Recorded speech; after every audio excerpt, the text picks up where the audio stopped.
ఇవాళ గణేష్ నిమజ్జనోత్సవ నేపథ్యంలో ఊరు వాడ చిన్న పెద్ద అందరూ కూడా ఏకమయ్యారు. లంబోదర్డు నిమజ్జనోత్సవానికి భాగ్యనగరం ప్రత్యేకించి ముస్తాబైందని చెప్పుకోవాలి. నగరంలో ఎక్కడ చూసినా కూడా వినాయక నిమజ్జన సందడి కనిపిస్తోంది. 10 రోజుల పాటు విశేష పూజా సేవలు అందుకున్న గణనాథులు వెళ్లస్తాను అంటూ నిమజ్జనానికి కదిలి వెళ్తున్న దృశ్యాలు కనిపిస్తున్నాయి. సోమవారం రాత్రి నుంచి విగ్రహాలు ఊరేగింపు సందడిగా మొదలైంది. తెలుగు తల్లి ఫ్లైఓవర్ దగ్గర నుంచి భారీగా విగ్రహాలు తరలి వెళ్తున్నాయి. విగ్రహాలు కదిలి వెళ్తున్న తెలుగు తల్లి ఫ్లైఓవర్, సెక్రటేరియట్, లుంబిని పార్క్ ప్రాంతాలందరికీ సందడిగా మారిపోయిన దృశ్యాలే కనిపిస్తున్నాయి. ఎక్కడ చూసినా కూడా అందరూ కూడా తమ తమ ప్రాంతాల్లో గణేష్ నిమజ్జనోత్సవ కార్యక్రమాన్ని అట్టహాసంగా చేస్తున్న దృశ్యాలే మనకు కనిపిస్తున్నాయి. మరి ఈ నిమజ్జనోత్సవానికి సంబంధించి ఎటువంటి క్రతువులు పాటించాల్సిన అవసరం ఉంటుంది? పూర్తి సమాచారం మనతో మాట్లాడడానికి, డిస్కషన్ లో పార్టిసిపేట్ చేయడానికి పంచాంగకర్త, ఆధ్యాత్మికవేత్త రవిశంకర్ గారు మనతో పాటు లైవ్ లో సిద్ధంగా ఉన్నారు. ఆయనతో మాట్లాడదాం. రవిశంకర్ గారు నమస్తే అండి. నమస్తే అండి. మరి వాళ్ళ నిమజ్జనోత్సవ కార్యక్రమానికి సంబంధించి మీరు డిస్కషన్ లో పార్టిసిపేట్ చేస్తున్నారు, సంతోషించదగ్గ విషయం. మరి ఇవాళ నిమజ్జనోత్సవ కార్యక్రమం అసలు ఏ విధంగా స్టార్ట్ చేయాలి అనే దానికి సంబంధించి చెప్పండి. ఎలాగైతే భగవంతుడిని మన ప్రతిష్టాపన చేసుకుంటూ ఉంటామో అదే విధంగా నిమజ్జనాన్ని కూడా అంతే భక్తి శ్రద్ధలతో చేయాలన్నమాట. భక్తి అంటే మనం వచ్చినప్పటికీ ఏదో ముక్కుసూటిగా మనం వచ్చినప్పటికీ విగ్రహాన్ని వేల కొద్ది ధనం వెచ్చించి మనం కొన్నాము పెద్ద విగ్రహాన్ని అని కాకుండా దాని పర్యవేక్షణ అనేది కూడా ఇక జరిగినటువంటి 10 రోజులు ఎలాగైతే భక్తి శ్రద్ధలతో మనం పూజించామో అదే విధంగా ఈ యొక్క నిమజ్జనోత్సవం అనేది కూడా చాలా ముఖ్యం. దీని గురించి ఏం చెప్పబడింది అంటే శాస్త్రంలో ఇప్పుడు మనం గమనించినట్లయితే ఇది భాద్రపద మాసంలో నవరాత్రులు వినాయకుడు భూమి మీదకి వచ్చాడు. వినాయకుడు 9 రోజులు క్రతువు కంప్లీట్ అయిన తర్వాత 10 రోజులు క్రతువు కంప్లీట్ అయిన తర్వాత 11వ రోజు తిరిగి మళ్ళీ కైలాసానికి వెళ్తారన్నమాట. 11వ రోజు స్వామివారిని ఆ యొక్క కైలాసానికి పంపించేటప్పుడు మనం వచ్చినప్పటికీ ఉదయాన్నే లేచి భక్తి శ్రద్ధలతో తలస్నానం కానీ లేకుండా శుద్ధమైనటువంటి బట్టలు కానీ ధరించి స్వామివారికి అభిషేకము మరియు అదే విధంగా షోడశోప పూజ అంటారు. అంటే 16 రకాలమైనటువంటి పూజా క్రతువులు ఉంటాయి. ఆ 16 రకాల పూజా క్రతువులు చేసి దాని తర్వాత స్వామి వారికి వచ్చినప్పటికీ క్షమాపణ కూడా చెప్పాలి. ఎందుకంటే మనం ఏమి మానవాతీతులేం కాదు కాబట్టి మానవ జన్మలో ఉన్నటువంటి వారు తప్పులు చేసే విధంగా ఉంటాం, ఏదో ఒక తప్పు చేస్తూ ఉంటాం. మనం చేసినటువంటి ఈ యొక్క ఏదైతే కార్యక్రమంలో ఏవైతే తప్పులు జరిగితే స్వామివారిని క్షమించమని కోరి స్వామివారికి గంగతో అభిషేకం అనేది కూడా చేసి నీటితో వచ్చిన అభిషేకం అనేది కూడా చేసి వీలైనంత శక్తి కొద్దీ చుట్టుపక్కలటువంటి వారికి ఎవరికైతే ఉన్నారో మన బంధువర్గంలో కానీ లేకపోతే చుట్టుపక్కల ఉన్నటువంటి వారికి అన్న సంతర్పణలు కానీ ఇవన్నీ చేసిన తర్వాత ఊరువాడ ఊరేగింపు కార్యక్రమం అనేది కూడా వేళ్ల సంవత్సరాల క్రితం కూడా మనకు జరుగుతున్నది. అదే విధంగా స్వామివారిని కదిలించి దాని తర్వాత చుట్టుపక్కల ఊరేగింపు కార్యక్రమం చేసిన తర్వాత గంగలో స్వామివారిని నిమజ్జనం చేయాలి. గంగ అంటే నీరు అన్నమాట. నీరులో శుద్ధమైనటువంటి జలంలో నిమజ్జనం అనేది చేయాలి. నిమజ్జనం కార్యక్రమం చేసేటప్పుడు కూడా వచ్చినప్పటికీ ఏదో విగ్రహాన్ని తీసుకొచ్చి విసిరివేస్తున్నాము అన్నట్లుగా కాకుండా భక్తితోనే స్వామివారికి ఆనంద కర్పూర నీరాజనం ఇస్తూ స్వామివారికి వచ్చేటప్పటికి ఈ విధంగా కుంకుమ పసుపులతో పూజ కార్యక్రమం చేసిన తర్వాత స్వామివారికి ఈ విధంగా వేడుకొనాలన్నమాట. ఏమని చెప్పాలి అంటే, స్వామి ఈ యొక్క సంవత్సరంలో మాకు జరిగినటువంటి ఏవైతే జరగబోతున్నటువంటి పాపాల నుంచి లేకపోతే కష్టాల నుంచి మమ్మల్ని ఎట్లాగైనా సరే గట్టెక్కించు. అదే విధంగా తిరిగి మళ్ళీ వచ్చే సంవత్సరంలో మళ్ళీ నిన్ను పెట్టుకునేటువంటి భాగ్యాన్ని మాకు ఇవ్వు అని చెప్పి స్వామివారిని వేడుకొని పంపిస్తారు. అలా చేసినట్లయితే ఏంటంటే ఎవరైతే నిమజ్జన కార్యక్రమం అనేది ససభ్యంగా చేస్తారో వారికి కష్టాలు అనేవి చాలా తక్కువగా ఉంటాయి. అంటే వారి జీవితంలో సుఖాలు రాబోతున్నటువంటి సంవత్సరంలో ప్రశాంతతగా కూడా ఉంటుంది అన్నమాట. ఎందుకంటే గణేశుడు మనకు గణేష పురాణాల్లో ఈ విధంగా చెప్పబడింది. ఏ విధంగా చెప్పబడింది అంటే స్వామివారు సాక్షాత్ వచ్చినప్పటికీ సృష్టి స్థితి లయకారకులు అన్నమాట. అంటే త్రిగుణ రూపం అంటే ఏంటి? బ్రహ్మ విష్ణు మహేశ్వరులని ముగ్గురుని సృష్టించిందే ఎవరు అంటే స్వామివారే. ఎందుకంటే స్వామివారు ఒక కల్పానికి ముందు జన్మించారు. అంటే ఎవరైతే భూమిలో అంటే ఈ సృష్టికర్త అయినటువంటి బ్రహ్మని మరియు అదే విధంగా లయకారకుడైనటువంటి శివుణ్ణి మరియు స్థితికారకుడైనటువంటి విష్ణువుని కూడా సృష్టించింది సాక్షాత్తు మన యొక్క విఘ్నేశ్వరుడు. విఘ్నేశ్వరుడి యొక్క గురించి ఈ విధంగా చెప్పబడింది అన్నమాట. ఏమనంటే విష్ణువు శివుడు అడుగుతాడు, ఏమనంటే పార్వతీదేవి ఒకసారి శివుడిని అడుగుతుంది అన్నమాట, నా యొక్క సృష్టి రహస్యం గురించి చెప్పమన్నప్పుడు స్వామివారి ఈ విధంగా చెప్పడం జరుగుతుంది. మీరు అనునిత్యం ఎవరిని పూజిస్తుంటారు, మీకు సృష్టి రహస్యం గురించి చెప్పండి పార్వతీదేవి అడిగినప్పుడు స్వామివారు ఏం చెప్తారంటే, పార్వతి నన్ను మరియు అదే విధంగా విష్ణువుని మరియు అదే విధంగా బ్రహ్మని సృష్టించింది, మాకు ఈ యొక్క కార్యక్రమాలు చేయమని చెప్పింది కూడా ఎవరు అంటే సాక్షాత్తు విఘ్నేశ్వరుడు, అదే విధంగా వినాయకుడు అని చెప్తారు. దాని తర్వాత అమ్మవారు వచ్చినప్పటికీ 12 సంవత్సరాలు కఠోరమైనటువంటి దీక్ష తీసుకొని మరి తపస్సు చేయటం ద్వారా విఘ్నేశ్వరుడి యొక్క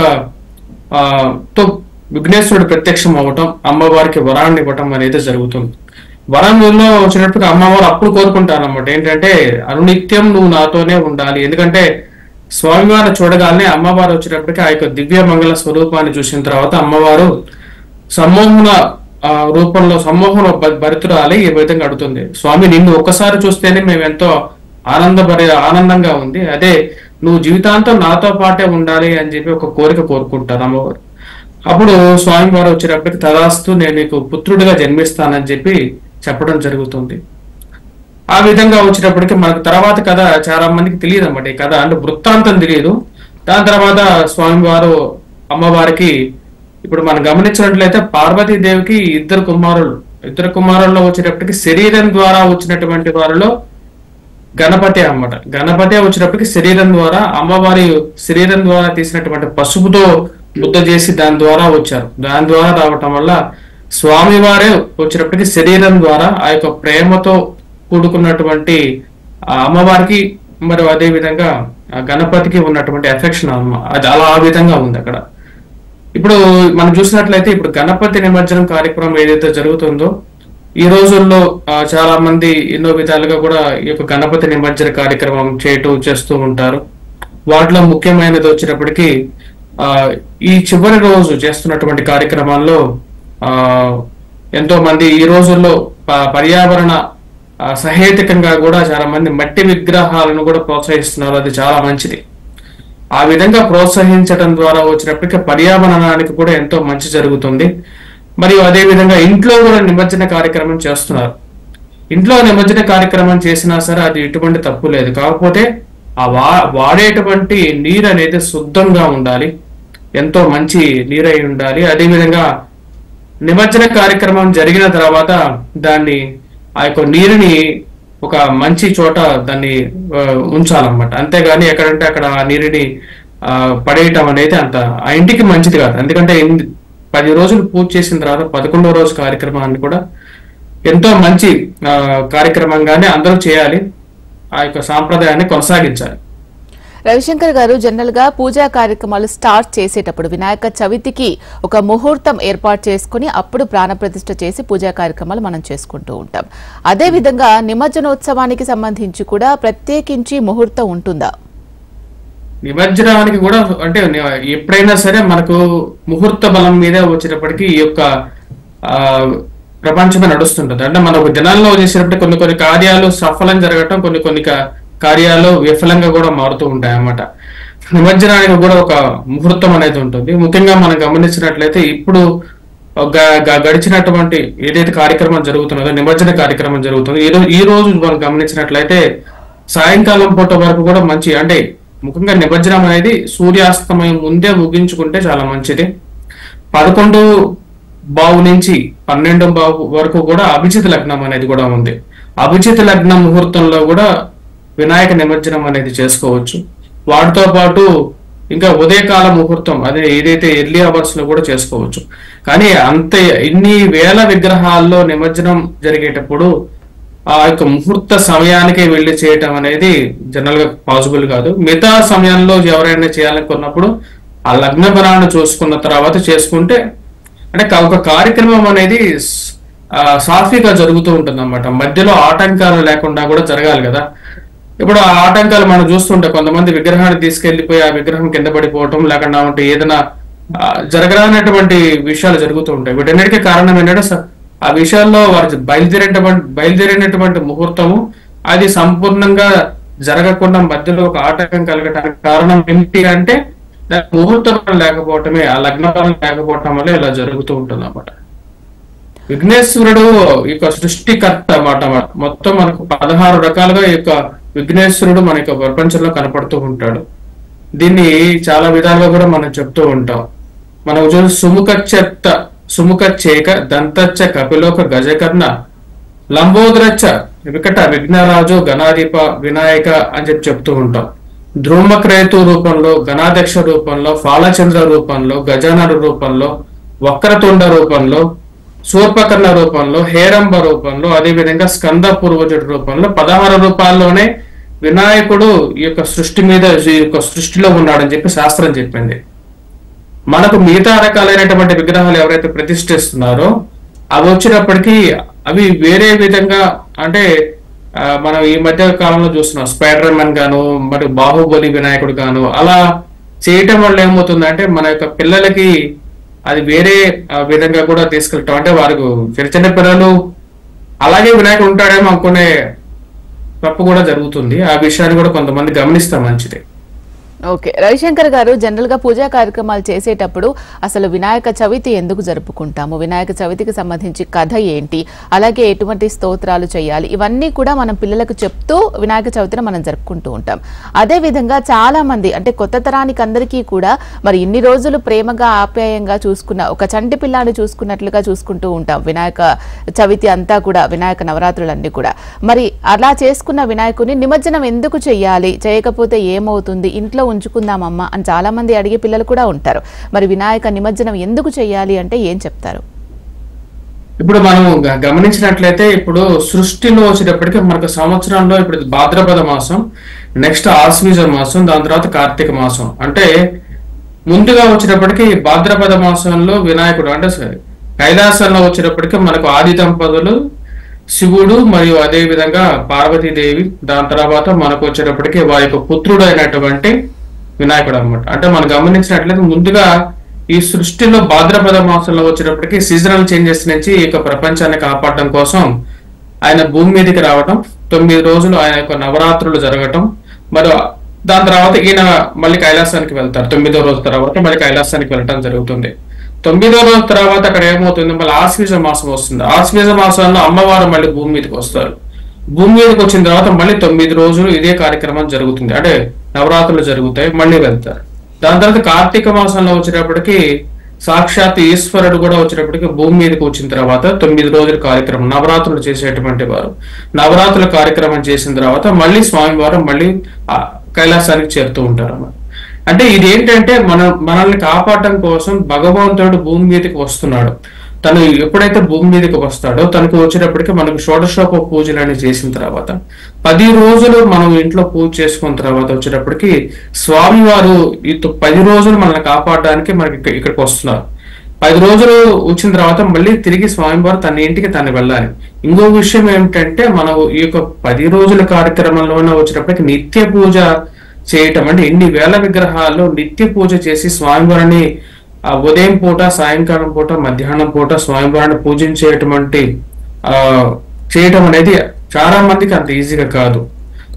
ఎందుకంటే విఘ్నేశ్వరుని పూజించటంలో ఎటువంటి తప్పులు జరిగినా సరే అది కొంచెం ప్రభావం అనేది కనపడుతూ ఉంటుంది. కాబట్టి 10 రోజుల కార్యక్రమం అయిన తర్వాత తిరిగి విఘ్నేశ్వరుణ్ణి భరించటం అనేది కూడా తర్వాత రోజులు కూడా ప్రతినిత్యం 365 రోజులు ఇంట్లో పెట్టుకుని పూజ చేసుకుంటే వాళ్ళు చేసుకోవటం వల్ల కొన్ని కష్టాలు అనేవి కూడా ఉంటాయి. ఎందుకంటే స్వామివారు 10వ రోజు మళ్ళీ తిరిగి కైలాసాన్ని చేరాలి, ఇదే యుక్తం అన్నమాట.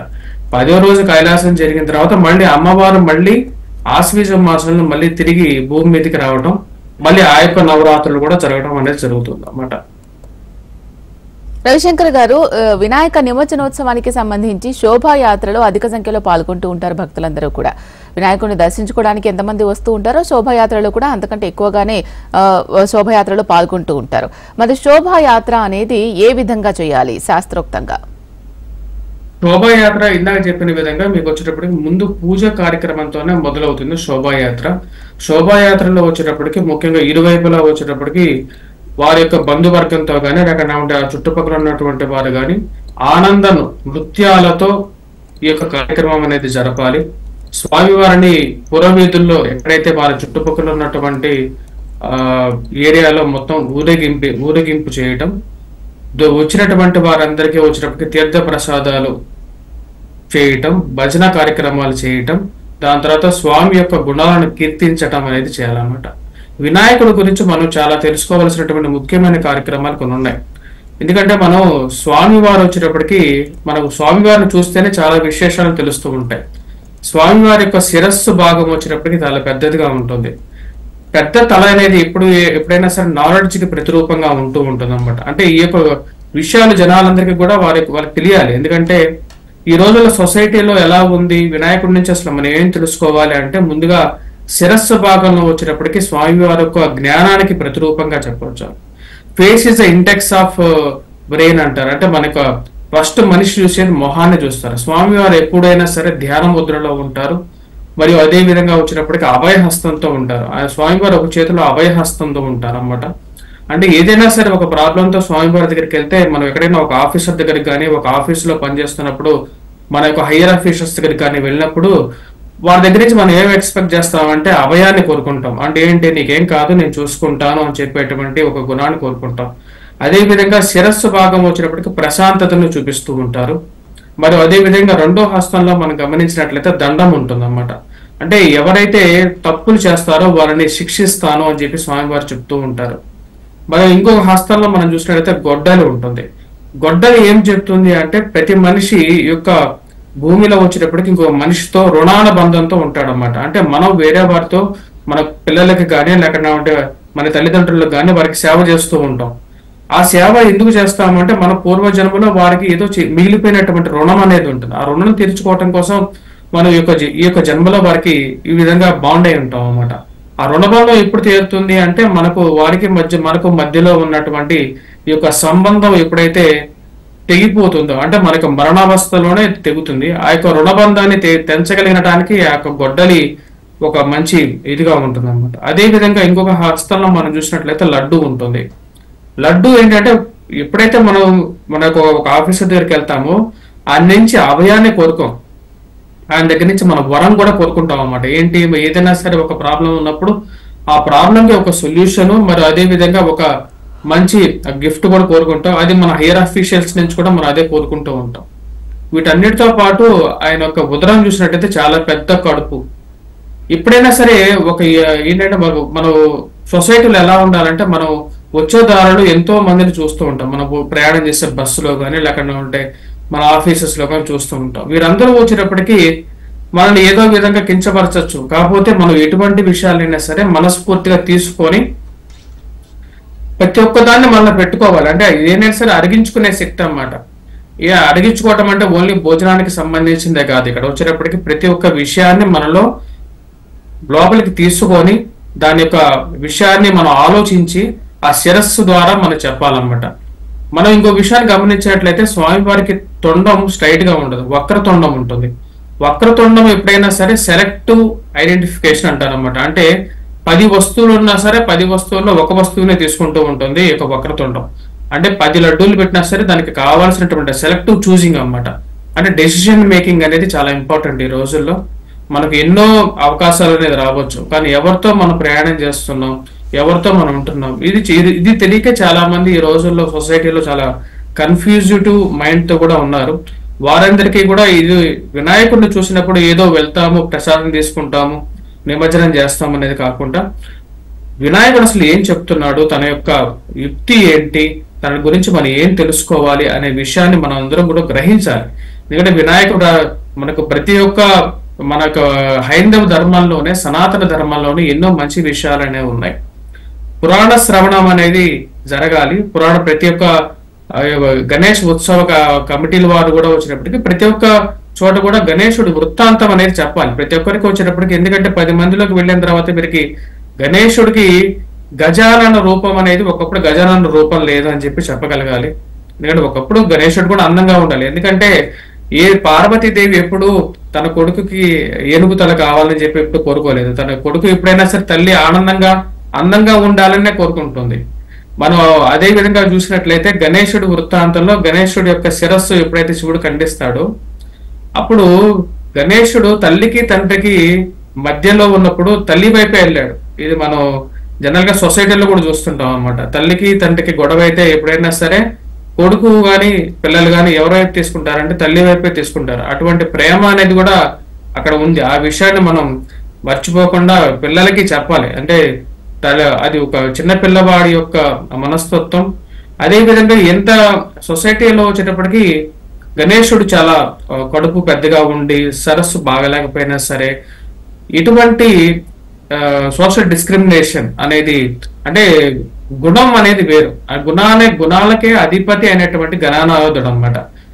అన్ని గుణాలకి 16 గుణాలు ఏవైతే ఉన్నాయో షోడశోప గుణాలు అంటారు. ఈ 16 గుణాలకి అధిపతి అయినటువంటి వాడు గణేశుడు. అన్ని గుణాలకి అధిపతి. మరియు అదే విధంగా తన యొక్క రూపం గురించి ఇక్కడ వర్ణన కాదు. ఎప్పుడైనా సరే గుణం అనేది చాలా ముఖ్యం, రూపం అనేది సెకండరీగా ఉంటుంది ఎప్పుడైనా సరే లైఫ్ లో. ఆ విషయాన్ని కూడా ప్రజలు ఈ యొక్క శోభాయాత్ర, ఈ యొక్క గణేష నిమజ్జన కార్యక్రమాల్లో అందరూ మనన చేసుకోవాలన్నమాట. ఎందుకంటే రూపాన్ని చాలా అందంగా ఉన్నా సరే వాళ్ళకి గుణం అనేది సరిగా ఉండకపోవచ్చు. అది మనం చూస్తూ ఉంటాం కూడా సొసైటీలో. రవిశంకర్ గారు, అలాగే వినాయక నిమజ్జనోత్సవం అన్నా కానీ, వినాయక చవితి అన్నా కానీ అందరికీ కూడా తప్పకుండా గుర్తుకు వచ్చేది లడ్డు. ఈ మధ్య కాలంలో లడ్డు వేలం అనేది చాలా అధిక సంఖ్యలో జరుగుతున్న దృశ్యాలు మనం ఎక్కువగా చూస్తున్నాం చాలా సంవత్సరాల నుంచి. మరి అంత పెద్ద మొత్తంలో తీసుకున్న వేలంలో పాడుకున్న లడ్డూని అసలు ఏం చెయ్యాలి అనే దానికి సంబంధించి చాలా మందికి సరైన అవగాహన లేదు. మీరేం చెప్తారు? లడ్డు పాడుకోవడం అనేది ఫస్ట్ ఆఫ్ ఆల్ మనం ఏంటంటే అసలు దైవ పూజ చేసే 10 రోజుల తర్వాత లడ్డూని వేలం పాట లాగా పడాల్సిన అవసరం లేదు. భక్తులందరికీ, ఎందుకంటే 10 రోజులు పూజించినటువంటి వారు అది అందరికీ పంచి పెడితేనే మంచిది నా ఒపీనియన్ ప్రకారంగా. అది కాకుండా వేలం అనేది మేబీ వారికి ఖర్చు పరంగా ఏదైనా సహాయకంగా ఉంటుందని చెప్పి వారు వేలం పాట వేస్తున్నారో ఏమో నాకు తెలియదు. కానీ వేలం పాట వేయటం తర్వాత ఎవరైతే కొనుక్కుంటారో వారు మటుకు ఆ యొక్క లడ్డూని వారు పంచి పెడితే వారికి చాలా పుణ్యంగా చెప్పొచ్చు. ఎందుకంటే 10 రోజుల కార్యక్రమం ఇది. 10 రోజులు ఒక దేవుడికి మనం పూజ చేస్తున్నాం అంటే ఆ దేవుడికి మనం ఎంతో భక్తి శ్రద్ధలతో, మీరొక్కరే కాదు మీతో పాటు ఎన్నో వందల మంది ప్రజలు వచ్చి చేసి దేవుడికి పూజ చేస్తుంటారు. ఆ యొక్క పవర్ అనేది కంపల్సరీగా, ఆ యొక్క పాజిటివ్ వైబ్రేషన్ అనేది ఆ యొక్క లడ్డూలో ఉంటుంది. కాబట్టి అది పంచిపెట్టినట్టు అప్పుడు మీకు ఎక్కువగా పుణ్యం అనేది ఉంటుంది. కాబట్టి దాన్ని వ్యర్థం చేసుకోకుండా అది అందరికీ పంచిపెట్టిన వారికి పుణ్యం అనేది ఉంటుంది. ఇంకో విషయం ఏంటంటే వినాయకుడు ఏం చెప్తాడు అంటే, ఎప్పుడైనా సరే పార్వతీ దేవి చేసినటువంటి విగ్రహం మనం చూసినట్లయితే చిటికెన వేలంత విగ్రహం చేసింది. వినాయకుడు ఏం చెప్తాడు అంటే, నా యొక్క విగ్రహాన్ని మీరు చిటికెన వేలంత చేసి ఆపాద మస్తకంగా నన్ను పూజించి, అంటే మన యొక్క భక్తి అనేది మన ఆపాదక పుస్తకం అంటే మన యొక్క శిరస్సు నుంచి కాళ్ళు వరకు ఉండేటువంటి ఎంతైతే ఉంటామో అంత భక్తి శ్రద్ధలతో నన్ను పూజిస్తే నేను మీకు శరణు అంటాను అని చెప్పి అంటాడు. అంటే భక్తి అనేది ఎప్పుడైనా సరే చాలా ముఖ్యంగా కూడా చెప్పడం జరుగుతుంది. ఈ యొక్క లడ్డూని మరి ముఖ్యంగా వచ్చేటప్పటికి పంచిపెట్టి 10 మందికి ఆ యొక్క శోభాయాత్రలోను ఆ యొక్క సమయంలో పంచిపెట్టి 10 మందికి కూడా సహేతుకంగా ఉంటుంది. ప్లస్ అది కాక అందరూ కూడా ఆ యొక్క ఆశీస్సులు మీ మీద, మీకు ఆ యొక్క కరుణ కూడా ఉంటుంది, దేవుడి యొక్క కరుణ కూడా. అలాగే రవిశంకర్ గారు, వినాయకుడి ప్రతిమ తయారీలో కూడా భారీ మార్పులు మనం చూస్తూ ఉన్నాం. మట్టి వినాయకులు కాకుండా రకరకాల వినాయకులు మనం చూస్తూ ఉన్నాం. వెండి వినాయకుడు కొంతమంది, బంగారు వినాయకుడు, కలశ వినాయకుడు, కూరగాయలతో చేసిన వినాయకుడు, ఇలా రకరకాల వినాయకులు మనం చూస్తూ ఉన్నాం. ఈ నవరాత్రులు కూడా ప్రత్యేకించి ఏ విగ్రహం మట్టి వినాయకుడికైతే ఎంత భక్తి శ్రద్ధలతో పూజా కార్యక్రమాలు జరుగుతాయో అంతే భక్తి శ్రద్ధలతో వీటికి కూడా పూజా కార్యక్రమాలు చేస్తూ ఉన్నారు. మరి నిమజ్జనోత్సవం వీటికి సాధ్యపడుతుందా? మీరేం చెప్తారు? సాధ్యపడ్డం అనేది చాలా తక్కువ. ఎందుకంటే ఇప్పుడు మనం చూసినట్లయితే కూరగాయలతో వినాయకుడిని చేసినప్పుడు ఆ కూరగాయలకి ఎన్ని రోజులు నిల్వ ఉంటుంది అనేది ఒక పెద్ద క్వశ్చన్ మార్క్. అదే విధంగా చాలా మంది, నేను ఈ మధ్య కూడా చూశాను, బెల్లంతో కూడా వినాయకుడిని చేశారు. అప్పుడు ఇంకా బెల్లంతో చేసినటువంటి వినాయకుడిని అయితే కరిగించేస్తారు. అదే విధంగా అంటే ఇన్ని రకాలమైనటువంటి వినాయకుడు, అంటే ప్రతిరూపంలో మనకి వినాయకుడు అనేవాడు సృష్టిలో ఆవిర్భావం నుంచి ఉన్నాడు. కాబట్టి వినాయకుడు సర్వాంతర్యామి కాబట్టి అన్ని చోట్ల వినాయకుడు అయితే ఉంటాడు. కాకపోతే ఇక్కడ వినాయకుడిని వచ్చినప్పటికి ఏ విధంగా నిమజ్జనం చేస్తారు? బంగారు వినాయకుడిని చేసినట్లయితే దాన్ని నిమజ్జనం చేయటం అనేది కుదరదు. అప్పుడు ఏం చేయాలి? దాన్ని కరిగించడం అనేది తప్పు, కరిగించకూడదు అనమాట. వినాయకుడిని ఎప్పుడు కరిగించకూడదు. వెండితో వినాయకుడిని చేసినా సరే కరిగించకూడదు. అందుకనే మట్టితో వేసినటువంటి వినాయకుడిని అయితే కరిగించవచ్చు. ప్లాస్టర్ ఆఫ్ ప్యారిస్ తో చేసినటువంటి వినాయకుడు కూడా కరగదు. అది యాక్చువల్లీ విగ్రహం వచ్చేటప్పటికే కరగదు. దానిలో ఉండేటువంటి ఐరన్ కోసం జనాలు విగ్రహ రూపంలో అందరూ కొట్టుకుంటూ ఉంటారు. మీరు వెళ్ళినట్టయితే దానిలో ఉండే ఐరన్ కోసే ఎక్కువగా జనాలు కొట్టుకుంటూ ఉంటారు. ఆ విధంగా కాకుండా మట్టితో చేసినటువంటి విగ్రహం కానీ ఇలాంటి విగ్రహాలు అయితే సహేతుకంగా కూడా ఉంటాయి. అది కాక ఇప్పుడు రాబోతున్నటువంటి రైనీ సీజన్ ఏదైతే జరుగుతున్నటువంటి రైనీ సీజన్ లో మన పూర్వ కాలం నుంచి వస్తున్నటువంటి పద్ధతి ఏంటంటే మట్టితో చేసినటువంటి చెరువుల్లో ఉండేటువంటి మట్టిని తీసి పూడికని తీసి విగ్రహాలు చేసేసి మళ్ళీ 10 రోజుల తర్వాత మళ్ళీ అదే మట్టిని ఆ యొక్క చెరువులో కలుపుతూ ఉంటారు అనమాట. అంటే ఆ యొక్క విగ్రహ రూపంలో ఉన్నటువంటి ఆ యొక్క మట్టిని నిమజ్జనం చేసినప్పుడు మళ్ళీ అదే మట్టి చేరుతుంది. అంటే ఒక రీసర్క్యులేషన్ ప్రాసెస్ లో వెళ్తూ ఉంటుంది. కానీ ఇన్ని రకాలైనటువంటి విగ్రహాలు చేసినప్పటికీ కూడా ఒక సహేతుకమైనటువంటి నిమజ్జన కార్యక్రమం చేయటం అనేది కొన్ని విగ్రహాలకి కుదరదు. అలాంటప్పుడు వాటిని ప్రతిష్ఠించుకోవడం కూడా అంత సామాన్యమైనటువంటి విషయం కూడా కాదు. అవన్నీ కాకుండా మనకు సనాతన సాంప్రదాయాల్లో చెప్పినటువంటి విగ్రహాలను పూజించినట్లయితే అదే ఉత్తమం. చివరిగా రవిశంకర్ గారు, నిమజ్జనోత్సవంలో తెలుసో తెలియకో కొన్ని లోపాలు తప్పులు జరిగే అవకాశం ఉంటుంది. మరి దానికి పరిహారం ఏం చేసుకుంటే మంచిది అనే దానికి సంబంధించి ప్రేక్షకులకు ఏం చెప్తారు మీరు? పరిహార మంత్రం అనేది యాక్చువల్ గా అదే రోజు మరి ఎప్పుడైతే కదిలిస్తున్నామో అదే రోజు వచ్చేటప్పటికి మనకు ఉంటుందన్నమాట. మనకు పరిహార మంత్రం కూడా అక్కడ ఎప్పుడైతే పూజ చేస్తారో వచ్చేటప్పటికి విఘ్నేశ్వరుడికి వచ్చేటప్పటికి ఓ గణేష, మాకు తెలుసో తెలియకో మేము చేసినటువంటి తప్పులు నుంచి మమ్మల్ని కాపాడు అని చెప్పి అక్కడ అయ్యవారు చెప్పించడం జరుగుతుంది. పూజారి ఎవరైతే ఉంటారో వారు చెప్పించడం జరుగుతుంది అన్నమాట. ఇప్పుడు అదే విషయాన్ని వచ్చినప్పటికీ వీరు కూడా ఈ టోటల్ ఈ కార్యక్రమం, ఈ నిమజ్జన కార్యక్రమంలో కూడా వీరు 2 మంది తప్పులు చేస్తుంటారు. అంటే కొంతమంది తాగి రావటం కానీ లేకుండా ఉంటే కొన్ని పనులు చేస్తూ ఉంటారు. ఆ వాటికి కూడా వచ్చేటప్పటికి అలాంటి చేయకుండా ఉండటం. ఎందుకంటే మనం హైందవ సాంప్రదాయంలో వచ్చేటప్పటికి ఇటువంటి విషయాల్లో చాలా జాగ్రత్తగా ఉండాలి. వేరే వారికి మన చులకన భావంగా కూడా మనం వేరే వారికి ఇవ్వకూడదు. ఇప్పుడు షోడశోప పూజలు 2 పూట్ల పూజ అనేది చాలా మంది చాలా ప్యాండల్స్ లో చేయట్లేదు, విగ్రహ మండపాల్లో చేయట్లేదు. ఆ 2 పూటల పూజ అనేది కంపల్సరీగా చేయాలి. నివేదన ఉదయం పూట పెట్టాలి, సాయంకాలం పూట పెట్టాలి, మధ్యాహ్నం పూట కూడా వీలైతే పెట్టాలన్నమాట. అలా పెట్టలేనటువంటి వారు వచ్చేటప్పటికి కంపల్సరీగా ఈ యొక్క క్షమాపణ అనేది విఘ్నేశ్వరుని కంపల్సరీగా చెప్పుకోవాలి. విగ్రహాన్ని పూజించేటప్పుడు ప్రతి పూజకి ఇది కంపల్సరీ అన్నమాట. అంటే మనం చేసేటువంటి పూజలో తప్పులు అనేది మనమందరం మానవ మాత్రులం కాబట్టి కంపల్సరీగా తప్పులు జరుగుతాయి. ఆ తప్పులకి క్షమాపణ చెప్పిన తర్వాతే వచ్చేటప్పటికి విగ్రహాన్ని కదిలించడం అనేది ముఖ్యం. ఓకే అండి, నిమజ్జనోత్సవ కార్యక్రమాల్లో ఎటువంటి తప్పులు దొల్లినా కూడా దానికి పరిహారం ఏం చేసుకోవాలి, అసలు నిమజ్జనోత్సవం ఎలా చేయాలి అనే దానికి సంబంధించి ప్రేక్షకులకు విలువైన సమాచారాన్ని తెలియజేశారు. ధన్యవాదాలండి రవిశంకర్ గారు. వస్తే థ్యాంక్ యూ.